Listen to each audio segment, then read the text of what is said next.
سماعتك جاهزة؟ طب يلا بينا. فيلمنا بيبدأ مع نايجل وفيونا، واللي بيكونوا اتنين متجوزين ومبسوطين في حياتهم بقالهم 7 سنين.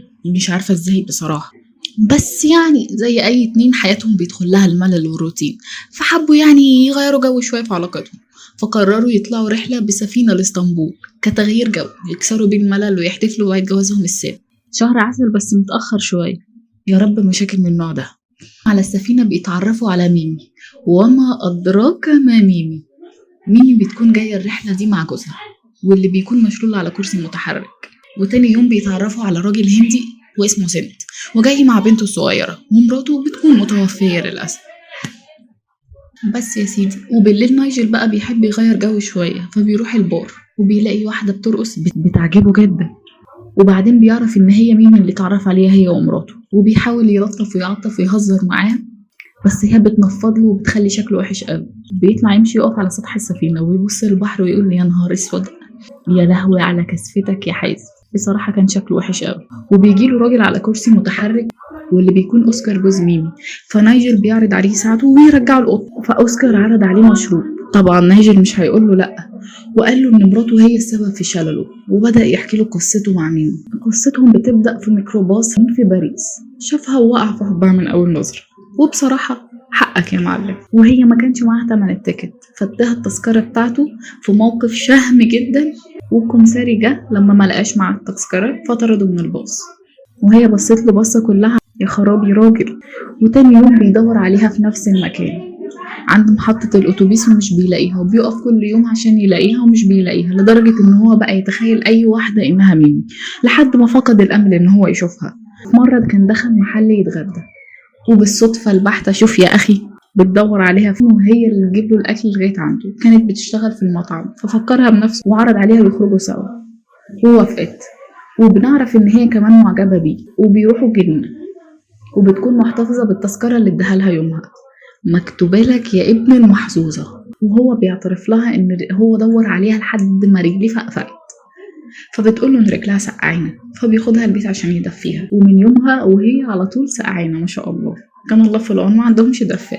المهم، اوسكار قال له دي كانت مجرد البداية لقصة حبهم، وان لسه في تفاصيل كتيرة جدا.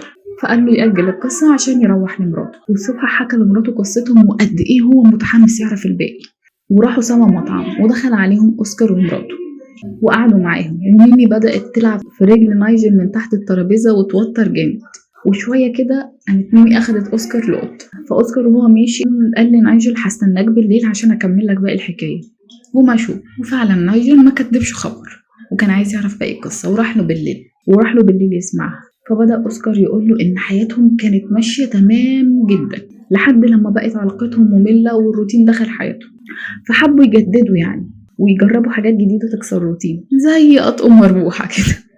والغريبة إن أوسكار حب جنونها الغريب ده جدا، لحد ما كانوا في يوم في نادي ليلي مع صحابه، وأوسكار شاف ميمي بترقص بطريقة مش لطيفة مع شاب تاني، فاتضايق وسابهم وروح. قامت ميمي روحت وراه وقعدت تطلب منه إنه يسامحها، وبدأت بحركتها الغريبة دي. ومن اليوم ده أوسكار بقى حاسس إن هو مش حاببها ولا حاسس من ناحيتها بأي حاجة زي زمان. وأوسكار بيحكي دخلت ميمي عليهم، فنايجل اتوتر جدا واستأذن ومشى وروح لمراته، اللي لقاها زعلانة منه جدا لأنه اتأخر عليها، فرضاها وصالحها. وتاني يوم بيطلعوا على سطح السفينة، وقابلوا الراجل الهندي اللي اتكلمنا عليه في الأول مع بنته الصغيرة. وفيونا حبت بنته الصغيرة جدا، فسألهم سنت هو انتوا ليه ما خلفتوش لغاية دلوقتي؟ فقال له نايجل ان هو مش بيفكر في الخلفة خالص، وانها مجرد زيادة سكانية وخلاص. فبتسقع فيونا من الجو على سطح السفينة، فنايجل بيروح يجيب لها الجاكيت بتاعها من اوضته. وفي السكة بيقابل ميمي اللي بتحاول تغويه بحركاتها دي، وقرر يسيبها مش عارفة ازاي، ورجع لمراته. وراحوا كلهم يلعبوا قمار، ولكن موبايله كان مشغول جدا ومش معاهم ومش مركز في اي حاجة، وكان هيموت ويعرف بقية القصة. وفعلا راح له أوسكار يكمل له بقية القصة. بدأ أوسكار يحكي له ويقول له إن هو كان كاتب روايات مشهور، وجات عليه فترة محدش اشترى منه ولا رواية، وفشل ذريع، وده اللي خلاه يدخل في موجة اكتئاب ويعمل ميه بطريقة وحشة. مش عارفة جاله قلب ازاي، لدرجة إن هو ضربها وأغمى عليها تتشك في إيدك يا بعيد. وبعدين صالحها ودها الملاهي عشان ينسيها. وبعدين رجعوا على الحديقة اللي بدأت فيها قصة حبهم. المرة دي اعترف لها بقى ان هو مش مبسوط معاها ابدا وان هو لازم يسيبها. فبنلاقي ميمي بتتصدم جدا لانها لسه بتحبه ومش عايزة تسيبه، وبعدين بتسيبه وبتمشي وبتعيط. وبنلاقي بعدها ان حياته عاشها بحرية اكتر وركز لنفسه وشغله وكان مبسوط. ففي يوم روح البيت لقى ميمي مرمية على الأرض قدام شقته، طردها، قامت اترجته ترجع تعيش معاه. قالت له إن هي ملهاش حد وإنها لسه بتحبه جدا ومش عارفة تتخطاه. فبيوافق أوسكار واللي بيكون هدفه إن هو يستغلها ويهينها ويذلها قدام كل صحابه. وفعلا خلى نفسيتها وحشة جدا لدرجة إن هي قصت شعرها وكان بيرفض ياكل من إيدها. وبنلاقيها بتتغير جدا. صحيح في راجل ينور الست وفي راجل يخليها غمضة مفرقعة بعيد عنك، وبيقول لها انه مش عايز حد يشوفها معايا. منك لله بوظت الايس كريم بالقشطه اللي كان عايش معاك. وبعدين بتبقى ميمي حامل وبيجبرها ان هي تجهض وبيروح يزورها في المستشفى وبيوعدها ان هو هيطلع رحله معاها يعوضها بيها. بس طبعا كلنا عارفين العوض اللي هو بيعوضه. وفعلا بيطلعوا رحله سوا وبيركبوا الطياره وبيقول لها انا هروح انزل الشنطه دي، فبتستناه. بس هو بيمشي وبتطلع الطياره بيها، فميمي بتقعد تعيط وهو بيفرح جدا وبيحس ان هو اتخلص منها للابد. وهنا نايجل بيستأذن ان هو يروح لمراته وانه هيكمل القصه في وقت تاني. وطلع بره قابل ميمي في السكه وقال لها انه هيبقى يقعد معاها لوحدهم. قالت له مش لما تسمع بقيه القصه الاول. قامت اديته تصبيره كده هديه على السريع. قام طلع لمراته المطعم، قام لقاها قاعده بتتكلم مع واحد تاني. اتضايق جدا وهي كمان قالت له ان هي متضايقه منه جدا وانها مش مصدقه ابدا قصه ان هو بيروح ان هو يسمع القصه دي، وانها عارفه متاكده انه معجب بميمي وبيروح يقعد كل الوقت ده عشان بس يشوفها. وهي بتتكلم تعبت جدا وجالها دوار البحر فادها العلاج ونامت، ولكنها بتكون لسه متضايقه جدا منه. فقالت له يخرج ويسيبها ويطلع بره، وطلع فعلا بره وقرر ان هو طالما كده كده اتطرد فاروح اسمع القصه اللي مجنناني دي واخلص. وفعلا بيروح لاوسكار قال له قول لي بقى الخلاصه عشان انا مش عايزه اجيلك تاني. قال له بعد ما ميمي سافرت انا عشت حياتي كل يوم مع واحده شكل، لدرجه ان اي واحده يقابلها بيروح معاها. وفي مره وهو مروح مع بنتين نزل من تاكسي خبطته عربيه واتصاب بجروح وكسور في رجله، بس كانت بسيطه يعني وهتعدي. وهو في المستشفى بيتفاجئ ان ميمي جت تزوره في المستشفى وهي بتسلم عليه شدته من ايده ووقعته في الارض وسببت له مضاعفات خطيره جدا خلته عاجز تماما وعلى كرسي. وفي ميعاد خروجه من المستشفى بنلاقي ان ميمي بتاخده وبتروح بيه على بيتهم، وبيبان ان كل حبها ليه تحول لكره وانتقام لدرجه ان هي بتجيب رجاله البيت قدامه واستغفر الله العظيم يا رب وبتعايره بعجزه وقله حيلته، وبيبان ان هو اتكسر قدامها وبيعيش اسوأ لحظات حياته. وبعدين في يوم خدته ميمي وراحوا على الكنيسه واتجوزوا. بيقول له ان دي كل قصته مع ميمي وان هو كده خلص الحكايه.